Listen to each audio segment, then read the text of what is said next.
Hey, speaking of deals and salesmen, what do you think of your old friend Mattress Mac? $75 million bet on the Astros. Biggest Oh, but gambling win yes. ever, officially. And we've talked about him on the show before. Jim McIngvale. He owns Gallery Furniture. 40 years ago or more, he was, still a big furniture dealer in Houston and longtime sponsor of Houston Wrestling and Paul Bosch's television program, and used to come down to the Coliseum and shoot spots there and everything. But now I guess Gallery Furniture is the biggest goddamn furniture store in the world. And he bet whatever he bet, he won $75 million. And I saw him.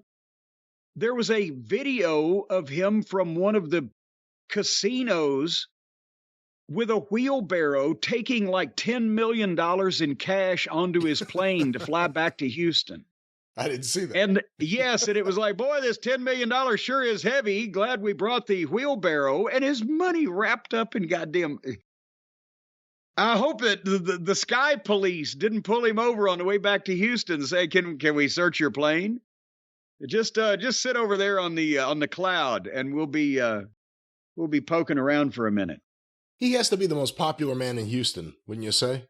I think at this point he's got to be. Well, maybe he could then, if he gives about 20 million of that to the poor and the unfortunate and the misfortunate and the disenfranchised and disaffected and etc. Maybe he'll even get more popular. But right now, or he could lower the price on his goddamn couches. He could do that now. See, this could backfire.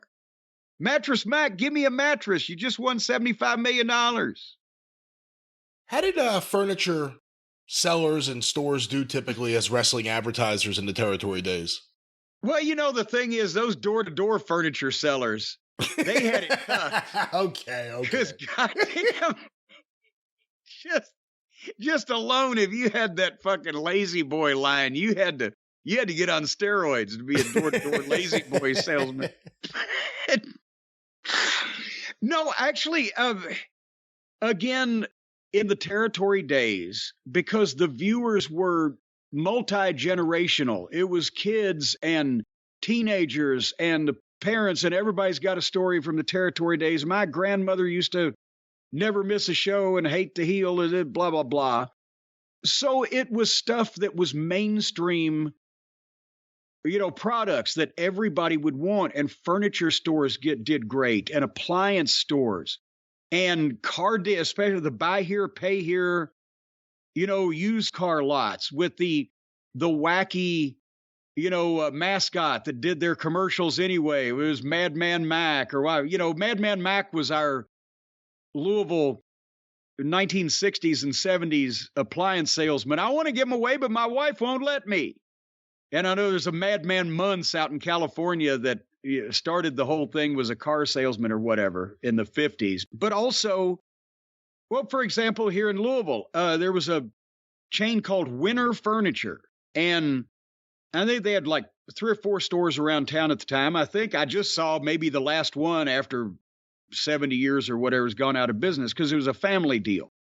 But they started when Jarrett moved his wrestling program from WDRB here in Louisville, which was the independent station in those days. It's now the Fox affiliate, but it was the, number 4 station in the market in 1978. And they got a chance to move over to Wave TV Channel 3, which is the NBC affiliate, tons stronger signal. I think Wave was the first station to go on the air in Louisville. Anyway, so big upgrade. And Wave also had a better sales staff at the time to start selling commercials and sponsorships and whatever. So one of the people that start sponsoring the wrestling program is Winter Furniture. And they had a location down south of town on Dixie Highway, was South Louisville, perfect wrestling fan area, blue collar area. And so they said, well, we want to do a personal appearance. So it was on a weekend, and in those days, the guys, the only personal appearances they did was if you went to the radio station in Memphis, or went to the local radio station if you were at a spot show that afternoon when you came into town. You didn't get to meet the wrestlers all that often. Right. So, and also because on the weekends when the store wanted to do it, the guys are at the other end of the territory. But they broke handsome Jimmy Valiant loose, I think, because he still lived in Indianapolis at the time and he'd be going through on the way home to just come and sign autographs for what was, 2 hours at the sponsor's location. They're big supporters of the TV program. They didn't think it was going to be any big deal.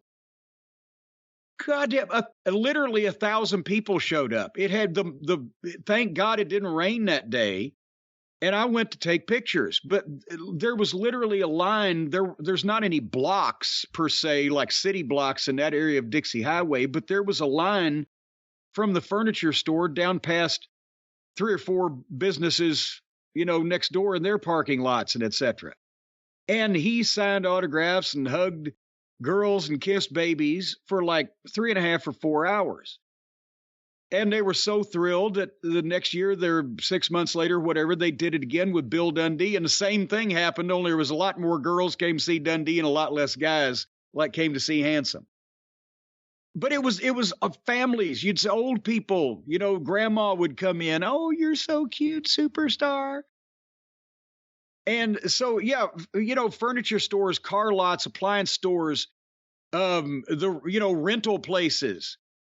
Smoky Mountain had several rent to own establishments where, you rent your furniture, rent your appliances or whatever. And pawn shops, check cashing places when they came into vogue. But, just stuff that the whole family would fucking need. And especially since in those days, a lot more of these businesses were locally owned and family owned and operated rather than chains that had to go out of town to get their corporate, clearance on spending advertising money, because then the people in corporate in a different town may not know that so-and-so is the hottest wrestler in Nashville, Tennessee. And why would we spend this much money to, hey, who is this guy? Right. They don't know he's all over fucking TV because they're from Cleveland or wherever.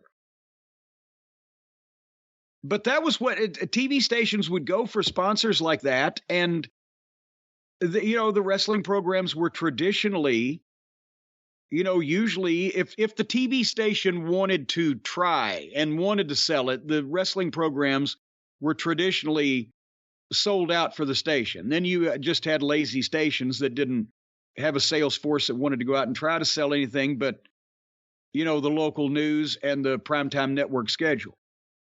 Like if you were someone who worked in advertising instead of in professional wrestling, you had to look at it from that perspective, but you had your knowledge. What businesses do you think professional wrestling could be most effective for in terms of them sponsoring the wrestling show? Well, my God, any of them, for example, whether it's a store, in OVW, we had the satellite store here that sold, satellite TV equipment when that was a thing 20-something years ago. In Knoxville, we had Mrs. Winter's Chicken. What's your audience for Mrs. Winter's Chicken in East Tennessee? Everybody. You can't find any single person of any gender or any race or any age that doesn't eat fried chicken. And the car lots, not only if you got creative, right? Not only could the sponsor buy commercials on the TV station, on the TV program, but also you can have the personal appearances, but also you've got a television program, unlike any other program on any station in the market. The stars of the program not only appear every week or every 2 weeks or every month in the town, and they draw thousands of people when they do.